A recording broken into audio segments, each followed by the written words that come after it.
topics and opinions expressed in the following show are solely those of the hosts and their guests and not those of W4CY Radio, its employees, or affiliates. We make no recommendations or endorsements for radio show programs, services, or products mentioned on air or on our web. No liability, explicit or implied, shall be extended to W4CY Radio or its employees or affiliates.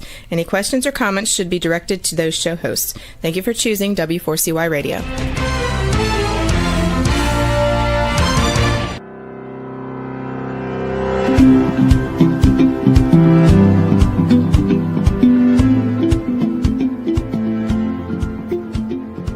Sports for kids in America began with what we affectionately called Sandlot Ball, where kids organized their own games, made their own rules, and played until the sun went down. Then came along parents.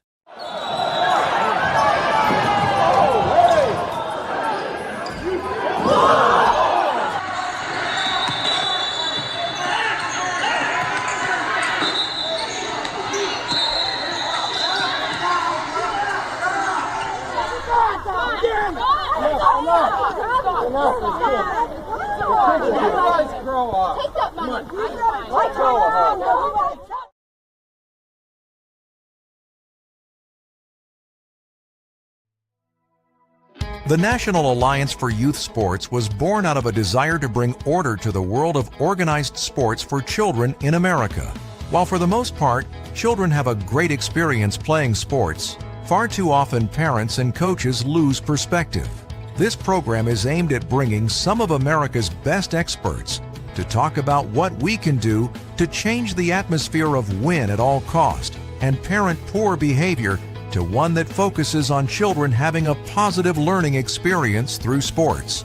Here's our host, Fred Eng, the founder of the National Alliance for Youth Sports.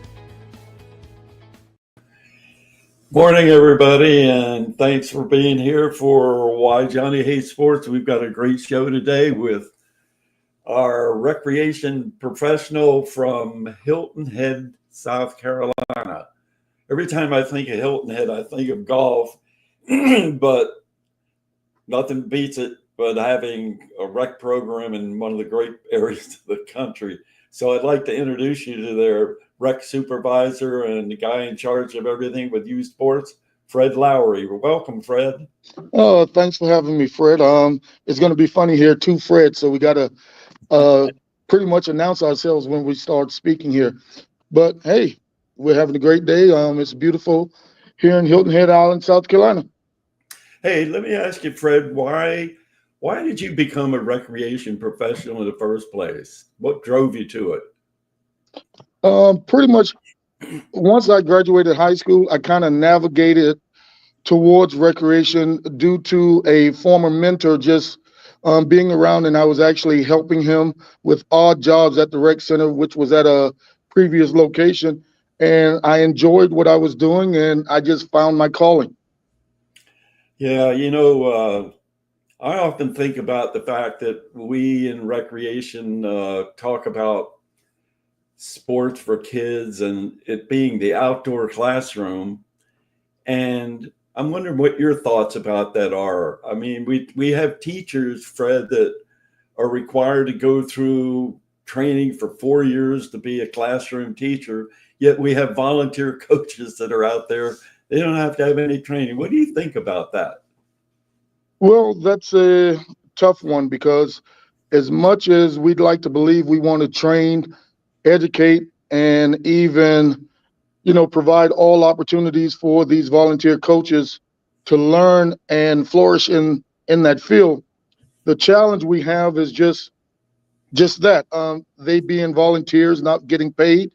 And then the challenge is also, how do we get them involved when they know that sometimes there may be a case where parents and or officials are against them, or at least they think so.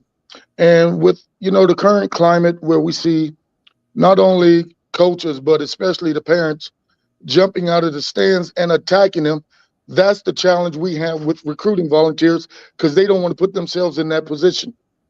So, but yes, they do need to be trained and educated. I don't have the exact answer for it, but I do know we're working on it.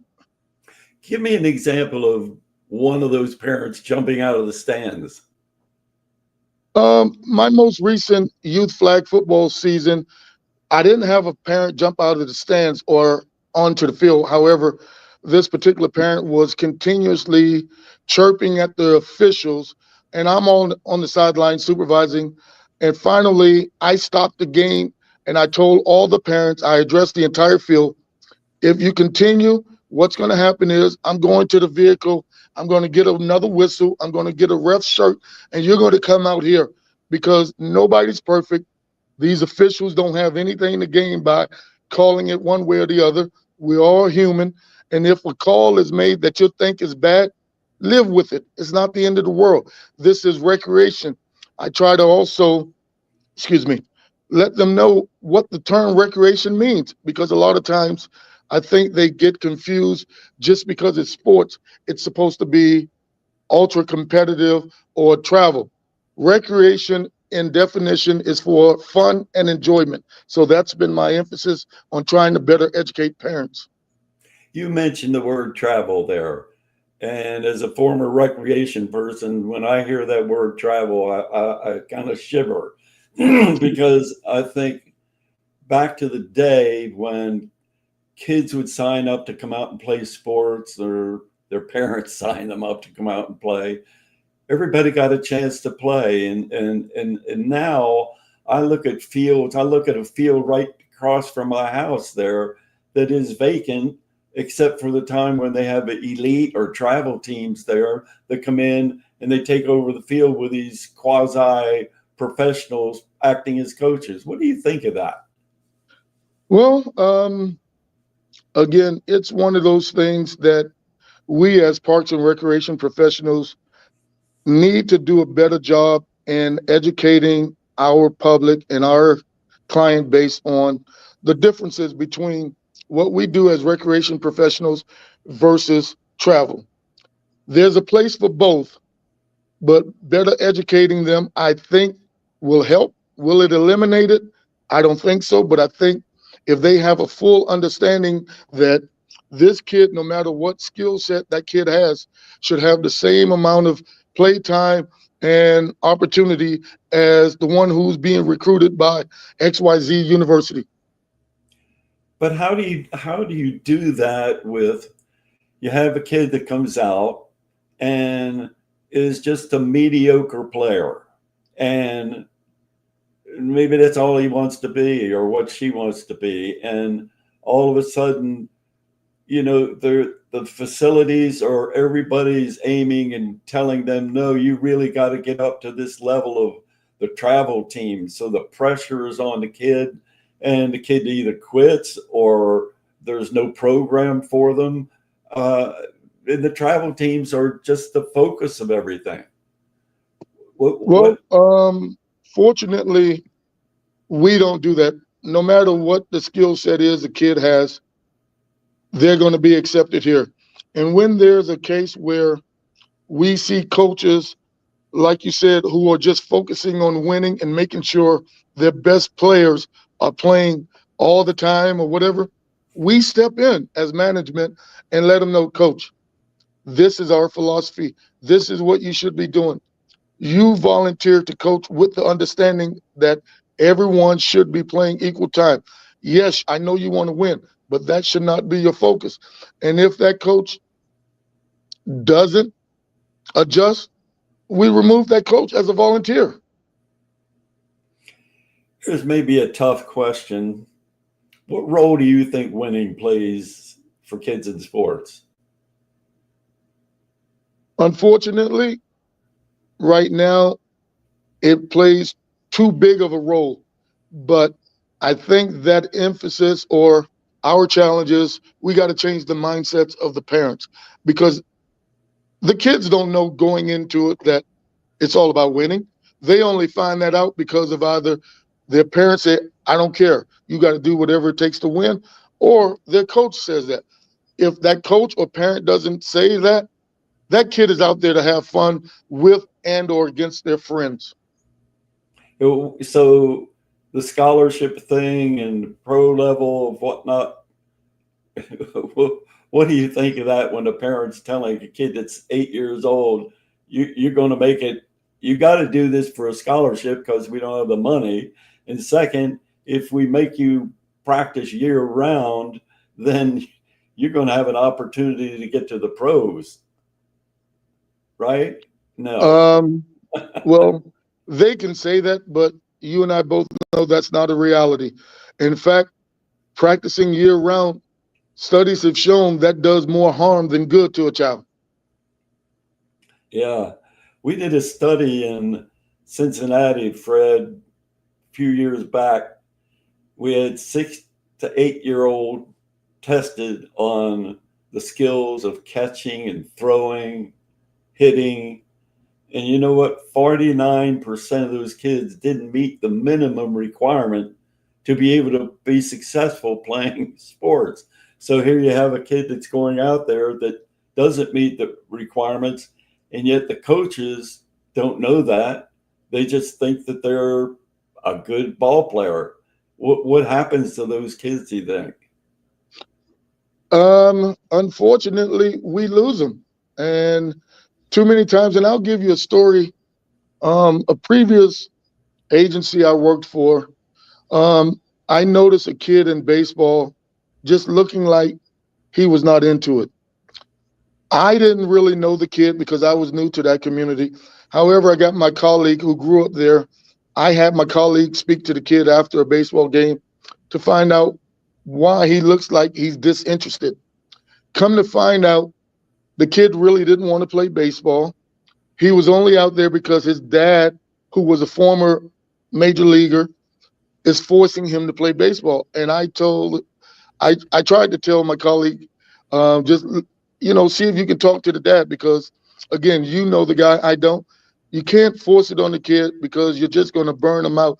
And even if they're trying to please you, at that point, somewhere down the line, it's going to have a negative impact on that child's life.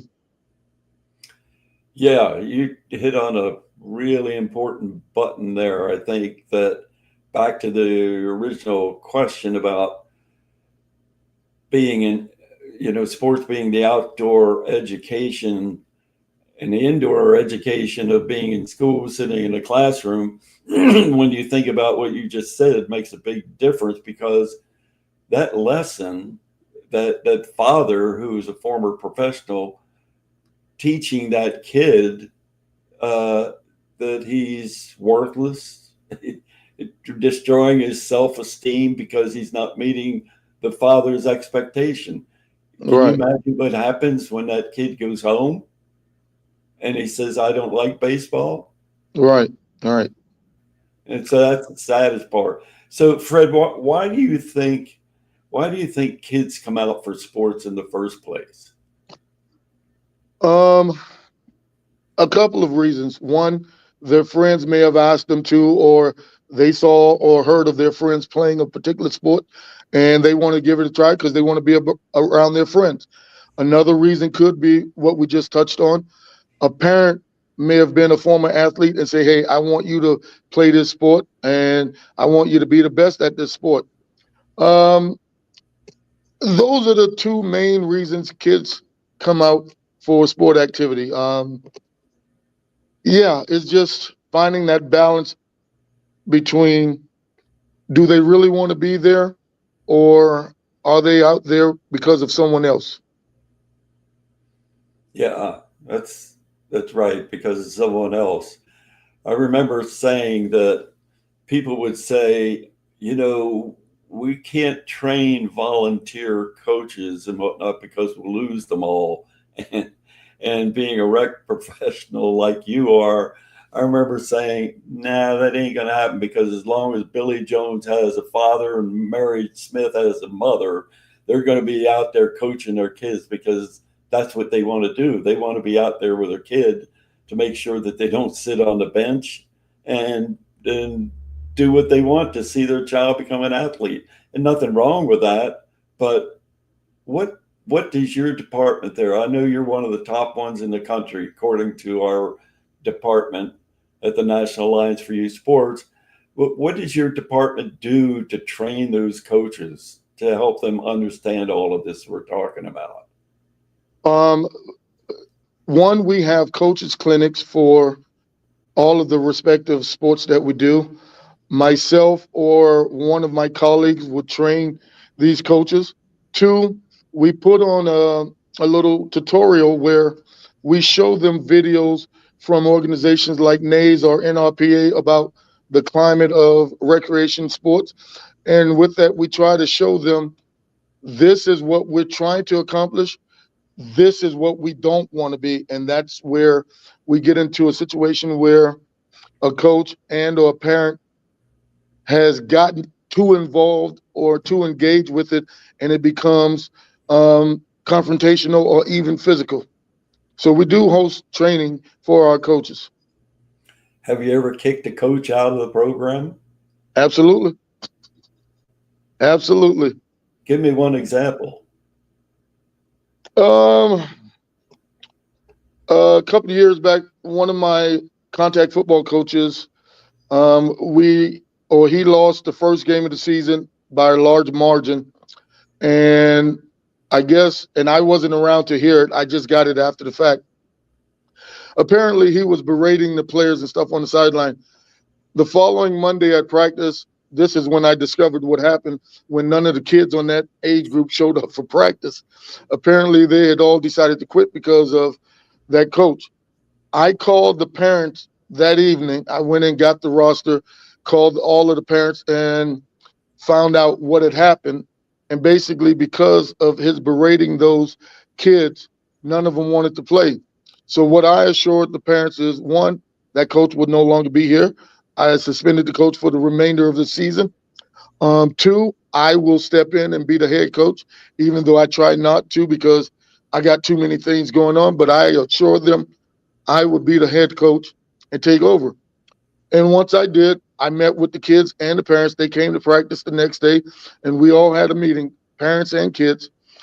And I explained to them what my expectations are.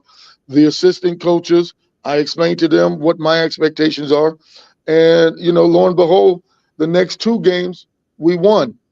Because I told them, win or lose, don't worry about making a mistake.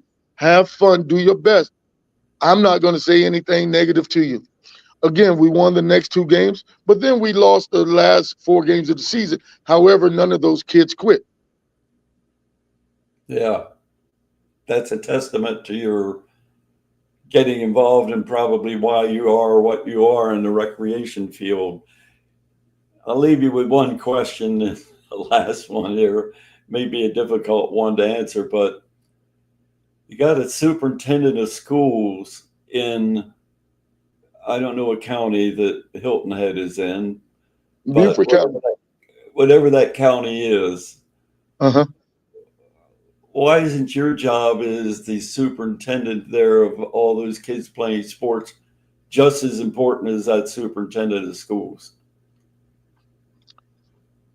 I don't know. But on the other end, it's tough. Maybe some people think so, but I don't know. I don't have the answer to that.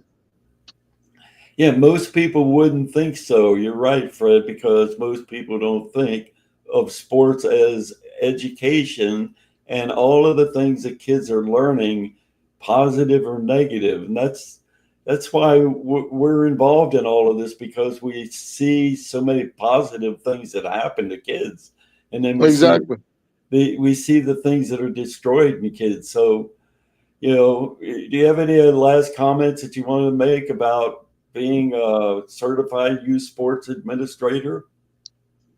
Well, the one thing, Fred, and I've been harping on this throughout, I have taken it upon myself as a personal challenge to better educate our industry and the parents within. Again, it's not going to solve the problem, but hopefully it helps if we do a better job in educating our consumer base on the differences between travel ball and what we do. And so I'm on a personal mission to educate as many people as possible about the differences and what we should be focusing on in recreation. What you intrigue me when you say the consumer base. Who do you mean by consumer base? Oh, just our Locally? patrons, our participants, and the parents. How about South Carolina? How about the country? Recreation people like you. Oh yeah, absolutely. I'm trying to speak at not only state conference, but even the national conference. They haven't accepted my proposal yet, but I'm going to keep pushing it until they do. Well, maybe I can help push it for you. So, Fred, I want to thank you very much for being on today and enlightening people. I'm just happy to tell you that now that our show is going to be going out to 12,500 people, so they can get a message that you're trying to deliver. Maybe we can get where you're talking about. So thanks. Well, I hope so. And I appreciate this opportunity and this platform. I just wish my voice wasn't as bad because I'm trying to fight off this bug here. So normally I have a lighter voice, if you will. Right now it's sounding like Barry White. You want to sing a few phrases of that song for Barry? If I could sing, I wouldn't be in recreation.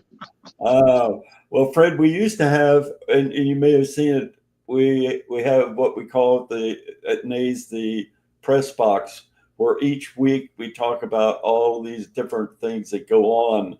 And Juan, I don't know whether we can show anything or we have to go to a commercial and end it. But each week we do that. And last week I had somebody that was on that would show the different headlines, and I said, this isn't headlines from just this year. We do this every week. We talk about all the stories, and the person was like, what? You're kidding me. So anyway, we can't do it, but again, thanks, Fred, for being on. I appreciate it a lot. Thanks for having me, Fred. You have a great weekend. You too. All right, bye-bye. Well, there we had it. And Fred Lowry is one of our key people that are out there in the Parks and Recreation field. So I want to thank you for being with us this weekend. And you have a good weekend. And we're going to close with, I think, maybe a commercial here. Fred Angs, Billy Jones's father, is more than just a story about a boy and his father. It's an eye-opening journey into the emotional struggles faced by children in the world of competitive sports. As you turn the pages, you'll see how unrealistic expectations and unchecked ambitions can shape, mold, and sometimes break a child's spirit. This book dives deep into the human experiences that resonate with so many and calls on us to reflect on the roles we play in the lives of young athletes. This program is sponsored by SurDerf Publishing in the interest for better sports for kids, better kids for life. In this best-selling book, a child, while failing to live up to his father's expectations, is shamed and humiliated beyond belief. He vows to never allow his own son to face the same.